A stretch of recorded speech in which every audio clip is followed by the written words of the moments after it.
Hello, hello. Cool, so I'm gonna jump right in for this one. Social media. This wonderful new world we live in. I used to use my social media to, let's be honest, stalk my exes and feed that insecurity and that self-doubt that's kind of all deep-seated within all of us in one way or another. But now, I get to use it to expand my mind, to grow and build on meaningful relationships and friendships and build an online business with beautiful humans. How many of us have had that moment or that experience where we're kind of sitting at home on social media and we're doing the scroll, we're feeling a little bit average about ourselves, and maybe we find our way onto an old friend's page and see that they look like they're doing really well, and we start going, oh my god, my life sucks. Or we kind of then find our way onto our ex-partner's page and we might see them in a photo with someone, or we might see them with their new partner, and then we might find our way onto their new partner's page, and then we're just literally self-destructing and also creating stories and perceptions in our minds on how someone might be doing or what they might be doing in regards to a photo or a status. How many of us have done that and just kind of dug ourselves a hole of, insecurity? I used to do it all the time. I literally, a year and a half ago, and I've done a YouTube video on this before, I was so addicted to that self-destruction that I actually wanted to pay someone to help me. I wanted to go to like a social media addiction therapy something, and nothing existed. So I was like, cool, I'm gonna have to figure this out by myself. And that was when I decided to actually take action and veer away from this comparison trap. All these perceptions I was creating from images I was seeing on how I wasn't worthy, I was seeking out pain, and it's what our brain does. Our brain is seeking out pain and disappointment everywhere. It'll actually get you to take action and seek out what might go wrong, because it's preparing for, disaster. It's preparing for when things go wrong, so it knows what to do when it happens. Except we never, ever, ever can prepare really for things going wrong. And we shouldn't want to prepare for things going wrong. We should enjoy each moment and enjoy the good times and not be preparing for all of the things that might go wrong. Because if it's going to go wrong, it's going to go wrong anyway. If you've been prepared for 3 months because you saw an image and you created a story that ended up coming true, you've just ruined that 3 months before it even happened. If that makes sense. But I realized I didn't want to seek out disappointment anymore. I didn't want to self-destruct in that way anymore. Even though it's so easy, it's right in our hands, it's so easy. How many of you have been on the scroll, maybe watching videos that just don't really feed your mind, or reading news articles that, might inspire and evoke more pain and fear and despair, and you just feel like crap, right?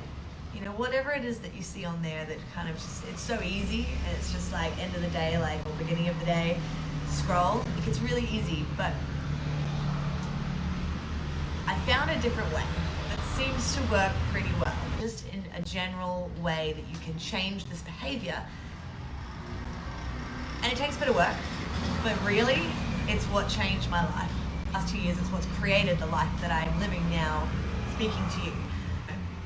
I obviously turned my social media into a business, and not everyone wants to do that, and that's totally okay. So I'm going to kind of approach both sides of the spectrum here. So if you guys don't kind of pay attention to algorithms and all that stuff, that's absolutely fine. But it's good to understand them. It's really good just to have an understanding of what this thing that you use every day is actually feeding you. So the algorithms are always going to feed you more of what you click on, more of what you engage with. So it's really great to be mindful of what that is. Are you just clicking on news articles about bombings and shootings around the world? It could be anything. It's a cat video, it's funny, it's a cat on a skateboard, I don't know. So you really need to be mindful of what you're engaging with. If there are things that you don't want to see, if there's people you don't want to see, unfollow. And hopefully you guys aren't going to do that to me after this video. Unfollow what doesn't serve you. Start to really organize what you're being fed. They're feeding us information, and that information is creating the mood mode that we get into. It's creating how much productivity we're gonna produce throughout the day. And you know, at the end of the day, real friends, they have your phone number. We don't necessarily need to see all of each other's lives all the time and never actually talk to each other. Follow the crap out of what does serve you. Go on a bit of a clicking spree or a search spree if you're on YouTube. Like, find things that really interest you, that feed your mind. Like, I literally Googled, how do I help my social media addiction?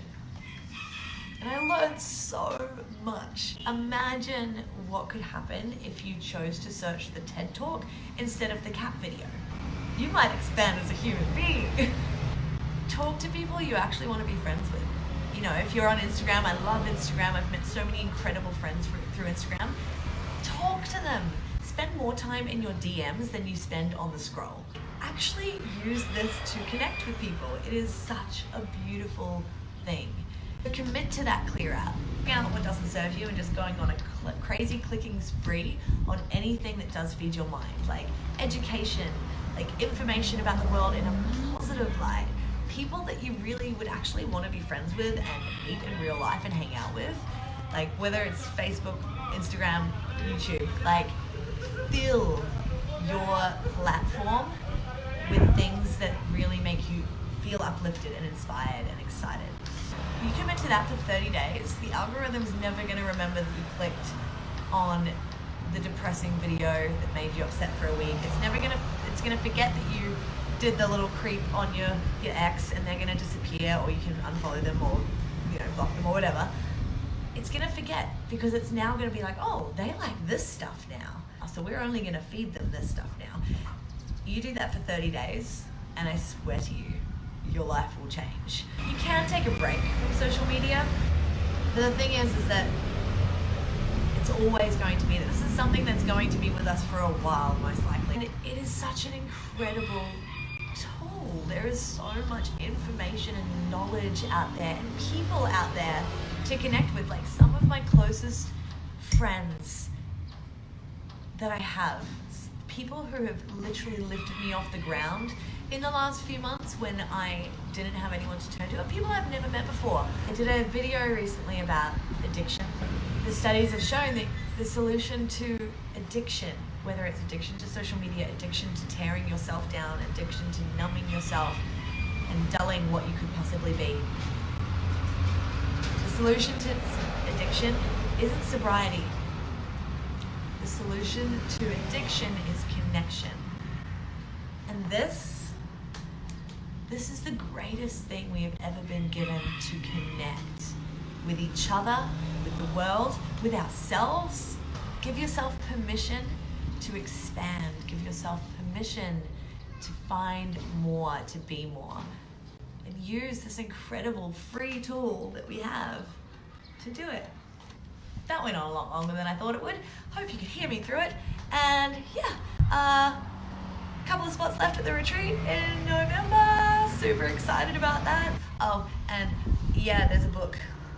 It's a little book, just a little one. And let me know, reach out anytime if you would like to chat to me about anything. Bye guys.